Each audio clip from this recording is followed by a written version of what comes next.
What is going on, everybody? Today is April 24th, 2020. Not a lot going on in the market today. Not too much changes. We got a few big changes like Peloton fluctuated quite a bit. You guys heard my story about Peloton before, how I got one of those essentially for free, right, by trading their stocks. But what I wanted to talk about today was actually the airlines. Airlines is something interesting, isn't it? We saw how much that they dropped during the first major crash, and they had a second dip. And what I thought was fascinating is April 15th, April 14th, April 15th, Airlines got a huge bailout. You're talking about billions of dollars for a lot of the airlines. The top four major airlines, American Airlines, Delta, Southwest, United Airlines, them alone, I think, got about $15 billion.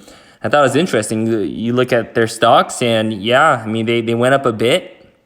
You look at April 14, going to April 15, they got it. But look at this. I mean, it's going down, it's going down, it's going down. I mean, the bailout didn't help anything for their stocks, at least. Yeah, it probably helped them out. Maybe been able to add a little bit of payroll to their employees that are still working there or whatever they're doing since they don't get the PPP, essentially. But I think it's interesting, right? I mean, they're down.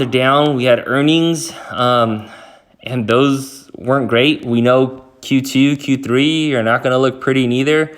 So the question is when to buy them.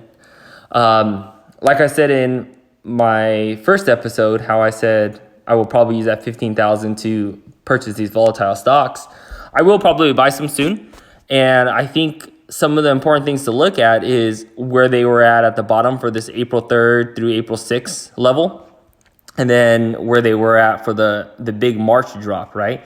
And those are pretty identical. They've been pretty much hovering around the same levels, not much fluctuations going on. So I think what I'm going to end up doing with this one is if it goes back down to these 52-week lows, I'm probably going to buy some of the American Airlines.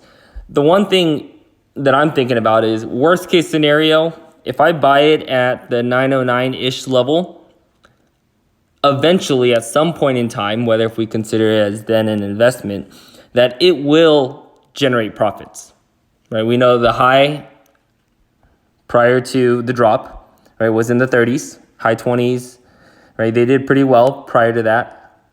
I think eventually it'll probably get there. Don't know when, but eventually once everybody has confidence again, and I'll end up just buying it in multiple staggers where, if, for example, American Airlines, if it hits somewhere between the 9s, I'll probably buy a couple $1,000s worth. If it goes down to the 8th, buy a couple more thousand and whatnot. And eventually hope that there'll be a profit with American Airlines. Southwest, we know what Buffett did with Southwest as well as Delta Airlines, right? He got rid of quite a big chunk, maybe for different reasons that we all know about as well. But yeah, we'll see. So I think some of the ones that I'm really going to look at is going to be American Airlines. Southwest, maybe. I think United has a bigger potential from where they were before and where they did their two big drops.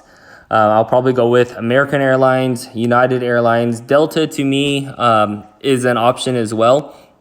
I will not be buying JetBlue. I will not be buying Allegiant. I will not be buying Spirit Airlines. Those three I don't think are big enough for me to consider getting. But definitely American Airlines, United Airlines are going to be two of the buys that I will probably do.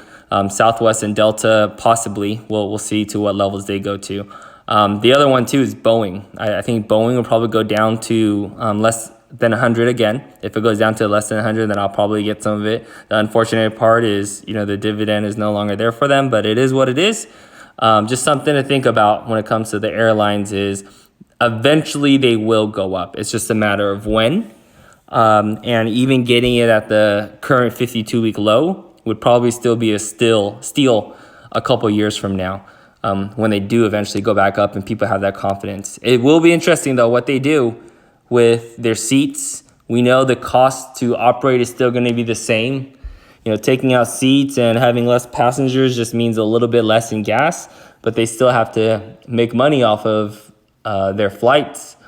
And we'll see what they do with how much it costs. Because, right now, I live out in California.